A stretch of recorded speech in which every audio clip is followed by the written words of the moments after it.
大家好，歡迎嚟到 Brian 嘅個人頻道。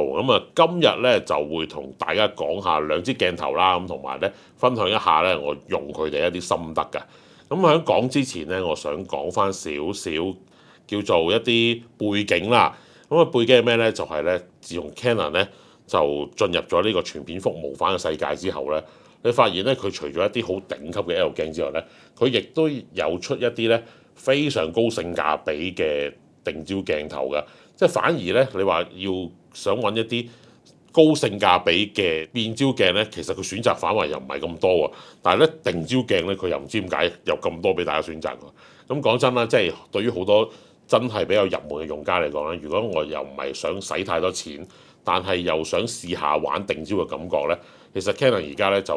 確實比起其他廠咧個選擇咧，可能佢亦都係算係比較多嘅其中一個品牌嚟嘅。而當中有四支鏡頭咧，四支定焦鏡啦，我覺得係大家比較值得留意嘅。分別有16:2.8啦，手頭上嘅呢一支35:1.8啦，仲有一支51.8啦，同埋咧影人像比較合適嘅一支85異光圈鏡頭啊。呢四支鏡頭咧，認真講啊，如果你話我初嘗玩定焦鏡嘅時候咧，係一個非常之好嘅選擇嚟嘅。因為佢哋嘅焦距咧就個覆蓋範圍比較啱啱好啦，另外咧亦都係更加重要嘅就係四支鏡頭加埋個價錢咧，其實咧都仲係咧比起可能某一啲頂級嘅鏡頭咧係一支比一支更加平。所以你話如果我想試下，即係比較入門嘅朋友想試下咁樣玩咧，係一個非常之唔錯嘅選擇嚟嘅。而當中咧有兩支比較特別，而我今日揀出嚟同大家分享同示範嘅分別咧就係咧呢一支35:1.8啦，同埋咧喺機身上面嘅呢一支85異光圈。呢兩支鏡頭咧，其實最特別嘅地方咧就係佢哋咧不約而同地都有一個1:2放大率嘅微距功能啊。對於好多朋友嚟講，尤其是用慣一啲 zoom 鏡嘅朋友嚟講咧，其實咧微距功能咧佢哋都可能以為啦，習以為常地以為係必然存在嘅。所以有陣時一影埋去如果你話用啲比較大光圈嘅定焦鏡啦，可能你一放埋去你發現咦點解對唔到嘅，就會好唔習慣。但係呢兩支咧就俾到大家啦，因為1:2嘅放大率咧，甚至乎有好多嘅變焦鏡啦，或者係甚至乎手機咧，都未必做到呢一個放大率嘅。換句話講咧，當你真係需要影啲好近嘅嘢嘅時候咧，你其實可以話係即係毫無障礙，一指埋去就影到。呢一樣嘢咧就真係切合翻大家嘅習慣啦。另外咧當然就係佢哋更加可以取代一啲咧微距鏡頭啦，因為有佢哋已經有1:2放大率嘅微距鏡啦嘛，就唔需要話特登買啲1:1嘅微距鏡去影啲真係好微距嘅嘢啦。因為你而家嘅數碼相機個解像度比較高啦，其實你只需要咧即係翻去自己 crop 一 crop 咧，實際上出嚟嘅效果咧已經非常好噶啦。亦都幫大家慳咗多一支鏡頭啊嘛。分享點樣用呢兩支鏡頭之前啦，都簡單咁講下呢一兩支鏡頭啦。其實呢兩支鏡頭咧，當然啦，佢本身並唔係好頂級嘅 L 鏡啦，所以咧佢哋都分別咧只有一片嘅特殊鏡片啦。最大光圈分別係1.8啦，同埋咧2光圈啦。其實喺佢哋嘅焦距嚟講咧，都算係一個好大光圈嘅鏡頭嚟㗎啦。當中85mm呢支咧，更加可以好輕易咁做到呢個淺景深嘅效果啦。陣間咧同大家示範都會見到㗎啦。重量上亦都係呢兩支鏡頭嘅賣點嚟㗎。35mm呢支只有305 gram 嘅啫，而即使咧85mm呢支個焦距比較長啲啦，佢亦都只係有500 gram 咁重嘅啫。咁樣兩支鏡頭連埋個機身攞出街咧，其實咧就非常之輕便嘅。更加重要咧就係咧呢兩支鏡頭咧本身咧亦都內置咗 IS 防手震嘅功能啦。即係 even 大家咧即係未必係用 R5、R6 啦，可能用翻舊款啲嘅 EOS R 啦或者 RP 咧，其實都可以提供到防震嘅功能俾大家㗎。換句話講，例如你想買部再平啲嘅機啦 RP 啦，其實配呢兩支鏡頭咧，其實你就可以用一個好平嘅價錢享受到兩支超大光圈鏡頭配一部全片幅嘅相機，係非常之抵㗎。當然啦，即係呢一個亦都係佢哋嘅賣點啦。不過如果你話唔係，我仲想拍埋片，想有個更加強勁嘅防手震功能啦，你可以揀翻 R5 或者 R6 啦。配呢兩支鏡頭都非常之唔錯嘅。好啦，規格數到嚟咁多先，而家即刻同大家咧去一去外景啊，同大家睇一睇，分享一下呢兩支鏡頭影出嚟嘅效果啦，同埋咧即係一啲分享下我自己用佢哋一啲心得啦。嗱，嚟到呢個室外嘅地方啦，大家見到我隔離有位靚靚嘅 model，當然係試下同大家影人像相啦。大家咧陣間就會睇到一啲示範，就會講下咧呢兩支鏡頭咧我自己嘅一啲使用心得啦。咁我希望咧幫助大家咧用呢兩支鏡頭嘅時候咧都可以影到一啲靚相㗎。嗱，雖然今次咧都揾咗朋友幫我做側拍啦，咁但係咧你會見到我呢個部分咧都係用翻 voiceover 嘅。咁啊，因為咧我都想專心啲去影相嘅。咁首先就同大家講嗰支85mm先啦。咁呢張相當然用85mm影啦。你會見到咧都係一啲比較正常嘅構圖嘅。咁而呢啲構圖方面咧，你會見到咧 model 咧個變形咧就冇乜嘅，因為85mm咧嗰個焦距係比較長啲啦。咁如果你本身 model 咧好似今次 Lily 咁比較瘦長啲咧，咁即係個身形比較靚嘅話咧，其實用翻85mm影，無論係大頭啦、半身啦、全身啦，其實都係非常之合適㗎。鏡頭咧本身個光圈咧都去到2光圈啦，咁啊即使我收細丁丁光圈咧，都會見到後面咧都有非常之足夠嘅散景，要突出主體咧亦都好輕鬆。如果你中意影人像嘅話咧，85mm呢個焦距咧本身就真係唔會點出事嘅。咁啊再講翻睇翻呢支鏡頭本身啦，今次係配 EOS R6 去拍攝啦。你會見到咧，佢嘅 sharpness 係非常之夠嘅。即使咧放大張相嚟睇啦，你會見到咧 model 嘅眼睫毛啊、眼眉毛啊，甚至乎咧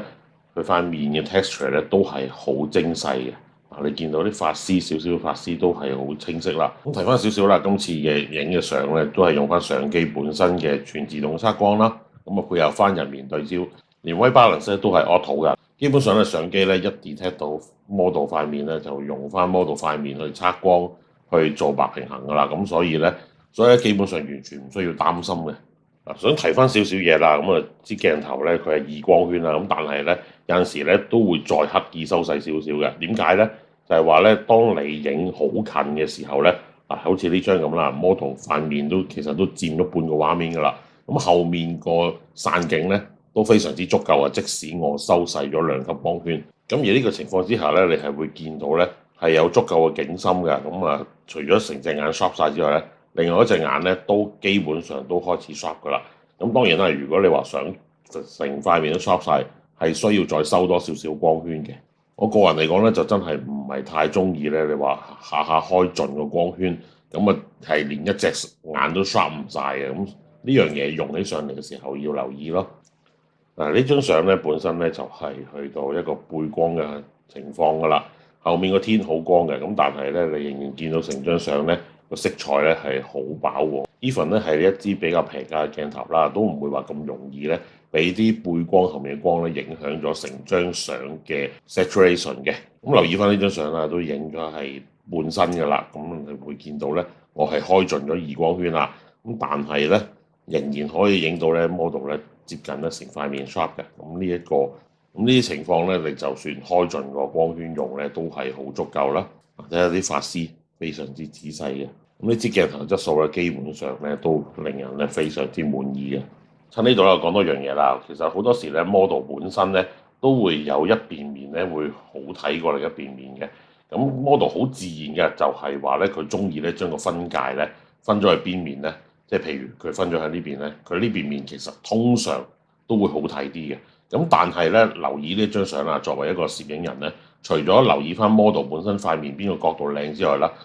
有樣嘢就係好緊要，喺公園影或者喺一啲接近一個大自然嘅情況影咧，你會見到呢一張相啦，model 呢邊面咧係有少少黃黃地、綠綠地嘅。其實咧就係俾呢邊嘅植物反光影響到啊。咁有2個方法嘅，第一就係喺呢邊就做一個遮光啦。咁有陣時你可能有反光板嘅時候咧，你直接攞個反光板去呢邊遮咗嗰啲綠色嘅話咧，其實都係 OK 嘅。咁但係咧，如果你話真係反正成個構圖都可以自己控制嘅話咧，有陣時咧將 model 咧另外呢一邊啦，因為呢邊係條路嚟嘅，咁就冇一啲植物去反光嘅。咁你就可以見到咧 model 塊面上面咧就唔會有一笪綠綠地嘅情況出現啦。因為咧我以前咧仲係新手嘅年代咧，其實發現咧，當呢啲相去到呢度咁樣一紮綠色嘅時候咧，我自己嘅 Photoshop 技術啦，當時又未係好好咧，其實咧呢啲顏色咧，我係冇能力救嘅。咁當然啦，而家都可以嘅，咁但係就變咗事後要做多好多嘢咯。咁都再提一提啦，呢張相用啲85mm 影啦，咁你會見到咧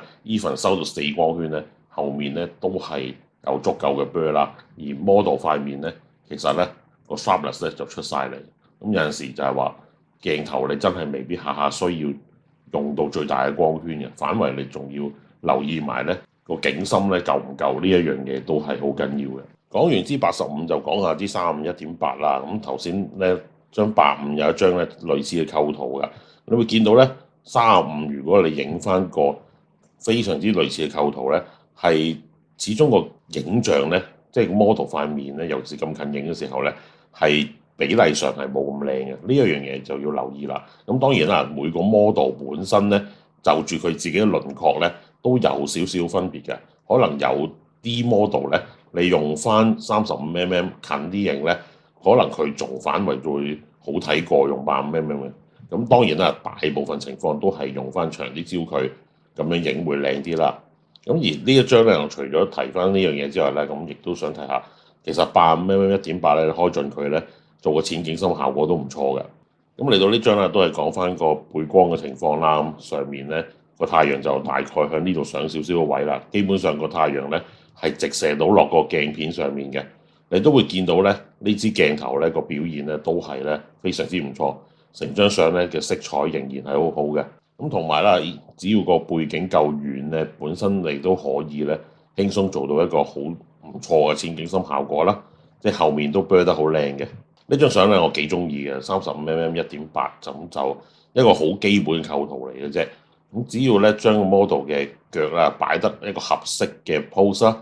咁最緊要咧就係個身咧就維持翻大概咧向翻個構圖嘅中間咧，咁好容易咧就做到一個拉長腳嘅效果。咁當然啦，呢啲本身咧都算係一個長腳 model 嚟㗎，咁所以咧呢一張相只要擺翻咗一個合適嘅 pose 咧，好輕鬆就可以影到咧一個唔錯嘅長腳嘅效果㗎。咁睇翻呢張相啦，你會見到咧佢嘅測光咧都係好準嘅，都係用翻 model 塊面測光啦。雖然咧佢本身背光啊 model 塊面會相對地暗咗啲嘅，因為佢呢度咧塊地咧本身都係深紅色，佢嘅反光唔會話反到俾 model 塊面呢一個好強嘅光啦。咁但係我覺得都算係合格啦。仔細程度方面啦，你會見到 model 咧啲髮絲啊、眼睛呢啲位啊，其實都係好 sharp 嘅。呢支鏡頭配落 R6度咧，佢嘅解像力咧都係非常之唔錯嘅。嗱，呢一張咧我再近啲同大家影啦。咁其實咧，當你去到咁近嘅時候咧，even 咧即係未去到最大光圈咧，其實個景深都非常之淺嘅。畢竟呢支咧本身都係一支微距鏡啦。咁有陣時咧，久唔久影下呢啲比較特寫啲嘅位咧，咁都 OK 嘅。你會見到咧呢啲位個仔細度咧非常非常之高嘅。作為一支高性價比嘅鏡頭啦，咁又有埋微距啦，咁對焦嘅速度亦都唔錯啦。咁呢支鏡頭嘅質素咧真係俾足晒大家嘅。咁嚟到呢度咧講一講咧85mm 同35mm 咧有陣時構圖上嘅分別啦。你會見到咧呢兩張相咧，其實個構圖都好類似嘅，基本上一樣添啦。咁但係咧實際上咧85mm 呢支咧，我個鏡頭係本身個高度咧係低啲嘅。35mm 呢張咧，其實我就高多少少位斜影落去嘅，主要為咗咧攞個背景個效果唔一樣啦。咁至於中意邊個咧，咁我就覺得又唔一樣啦。只不過話翻俾大家聽，因為有陣時 model 咧，如果佢本身可能比較識擺腳嘅姿勢嘅話咧，其實35mm 呢一個角度咧，更加可以凸顯佢對腳嘅長度啊。再加上咧，佢視覺方面可以攞多啲嘅背景俾大家睇到喺個身處邊度啦。咁變化上咧，35mm 更加大嘅。咁但係咧，當然啦，穩陣都係85mm。咁所以整體嚟講咧，兩支鏡頭，我覺得影人像嚟講，帶呢兩支鏡頭出去咧，都幾合拍嘅。兩支鏡頭本身好啦，有樣嘢好緊要嘅就係支35mm咧。當你同影完相啊，同 model 去時候睇相啊，去食下嘢、休息下嘅時候咧，喺餐廳度影埋個對面 model 嘅位置啦。咁個位35mm 呢個焦距咧，都係非常之合適嘅。咁如果你話呢個位你用支80mm咧，當然就可能真係淨係影到大頭啦。咁呢兩支都影到微距嘅鏡頭啦，當中85mm呢支當然更加適合影人像啦，而35mm呢支咧亦都適合咧影下生活照啦，影下 snapshot 啦。咁其實兩支加埋咧都幾合拍㗎。仲有樣嘢不可不提啊，就係咧35mm呢支咧，因為佢視覺咧都係比較歪啦，再加上啊 R5 R6啦，又有埋佢嘅機身防震啦，咁基本上你就算冇攞 gimbal 咧，你同 model 咧拍翻一啲靚嘅短片咧，其實都係可以嘅。甚至乎你會見到開頭嗰一段仔咧，我同 model 一齊影嘅時候咧，嗰段仔咧都係用翻支35mm嚟自拍㗎，咁都幾足夠啊！所以咧，如果俾我講咧，35mm呢支咧，其實係一支幾萬能嘅一支鏡頭嚟嘅，無論影人像啦、拍片啦、自拍啦，又或者係陣間會講嘅影微距啦，呢支鏡頭咧都非常之勝任嘅。嗱，咁講完影人像啦，咁其實呢兩支鏡頭頭先都提過啦，咁就都係嘅微距嘅鏡頭嚟㗎。咁如果你話影微距咧，呢兩支鏡頭個放大率係一樣啦，咁但係咧其實個透視感並唔一樣嘅。咁所以如果你話我影微距嘢嘅時候咧，其實兩支鏡頭出嚟嘅效果都會有唔同嘅分別嘅。咁啊，85mm呢一支咧就會比較即係忠於原本嗰個物件嘅形狀啦，咁但係咧35mm呢支咧，因為佢本身嗰個透視感比較強烈啦，咁你會影多少少 background 啦，咁出嚟當然啦，即係冇話邊樣嘢好啲，邊樣嘢唔好咁，視乎你自己需要咩感覺嘅啫。不過咧有樣嘢要留意嘅就係咧，因為咧呢兩支鏡頭咧本身個光圈比較大啦，當你影好近好近嘅時候咧，其實佢哋景深咧淺得好緊要嘅，即係尤其是如果你話用開啲比較細光圈嘅變焦鏡啦，又甚至乎用開手機嚟影微距嘢嘅時候咧，你未必會發現咧，當你影到咁近嘅時候咧，你個景深係淺到可能淨係得一點仔位置係會in focus 嘅啫。所以咧，如果你話要用呢兩支鏡頭啦，咁想要影一個微距影像嘅時候咧，切記盡量收細嘅光圈啊，因為而家 Canon 嘅機種咧，佢本身高 ISO 嘅效果亦都唔錯嘅，咁所以都唔介意就話收細啲光圈，由得佢個 ISO 可能上到 ISO 3200又好，點都好啦。咁你出嚟嘅影像咧，仍然可以有足夠嘅景深。好啦，咁啊講到呢度，咁不如我而家同大家有個簡單嘅示範，點樣影下微距啦，咁樣啦。好啦，咁啊而家同大家示範一下個點樣用呢支鏡影微距啦，同埋即係都提點一下一啲我自己嘅心得啦。咁啊，大家見到呢支鏡頭咧，真係對焦距離好近嘅啫，咁近就已經可以對到焦啦，甚至乎其實再近啲都得嘅。不過我就想影大隻啲啦，咁所以就唔會對到咁近嘅。咁而咧咁樣撳咧，即係好切合我哋可能用開手機啊，或者一啲比較平價變焦鏡咧嘅，即係一啲使用習慣。因為用開嗰啲鏡頭嘅朋友都會覺得咧，誒總之一懟埋去就影得㗎啦。咁嗱呢一樣嘢咧，我覺得好正嘅，因為一啲反為咧一啲大光圈貴嘅鏡頭咧，翻埋做唔到嘅。咁呢樣嘢我又覺得好好啦。咁呢支鏡頭亦都俾到大家啦。咁但係用起上嚟嘅時候咧，有幾樣嘢要注意嘅。首先就係佢個光圈啊。咁啊，因為呢支鏡頭有1.8光圈咁大啦。咁如果你淨係用盡1.8嚟影相嘅話咧，你會發現咧佢景深係會太淺嘅。例如影呢隻驢鬚啦，咁我而家對焦對個鼻嘅時候咧，影出嚟張相咧，其實去到隻眼度咁上下啫個景深。咁所以咧，我係需要咧收翻多啲光圈嘅。咁但係喺收光圈嘅過程啦，咁其實我哋可以咧揀翻高少少 ISO 啦，例如揀到3200啦，咁樣咧我就可以咧用翻個細啲嘅光圈。咁譬如我而家用8光圈啦，咁佢快門咧都仲有咧1/25秒咁快嘅，再加上鏡身本身有一個防手震嘅功能喺度啦，配合機身可以做到更強嘅 Hybrid IS， 可以影到一張咧成隻驢鬚 sharp 晒嘅一微距相喺度啦。咁除咗頭先提到嘅光圈同埋 ISO 之外啦，咁仲有樣嘢就係咧揀翻個對焦點啊，就係咧因為譬如我平時用呢支鏡頭先一路我都係用嚟影人像噶嘛，所以咧我好習慣咧個對焦點咧我都係揀翻咧人面對焦嘅。咁但係咧，如果你話影微距嘅時候咧，最好就揀翻單點，跟住咧利用翻佢個 touch screen 嘅功能啦，咁你就可以好輕鬆咧揀翻你想要對焦嘅地方。例如呢一張相，我想對隻眼嘅，一指埋佢就會對隻眼㗎啦。咁呢一樣嘢咧，亦都係比較方便，因為 even 咧你特登用淺啲嘅景深去影嘅時候咧，你都可以確保到咧嗰個 info 嘅位置就係佢最重心嘅位置，就唔會話走咗去啦。咁呢一樣嘢都係需要大家留意嘅。嗱，咁總括以上啦，大家都見到其實呢兩支鏡頭咧個光學質素咧都非常之唔錯，你會見到佢哋咧影出嚟啲相咧喺呢部 R6上面咧係非常非常之 sharp 嘅，咁而個對焦速度亦都唔差啦。咁誒當中咧35呢支咧，我覺得更加正嘅就係，即係佢真係比較全能嘅一支嚟嘅，就係又可以拍片啦，又可以自拍啦。咁呢樣嘢咧，我真係覺得即係認真講啊，你買得呢個 EOS R 系統咧，其實呢支鏡頭咧，我覺得早期咧真係冇得走啊！呢支真係一支非常之全能嘅一支鏡頭嚟嘅。咁當然啦，好似我咁真係中意影埋人像嘅，咁呢支85加埋咧，咁樣一 set 過咧，其實已經係一個非常之高性價比嘅人像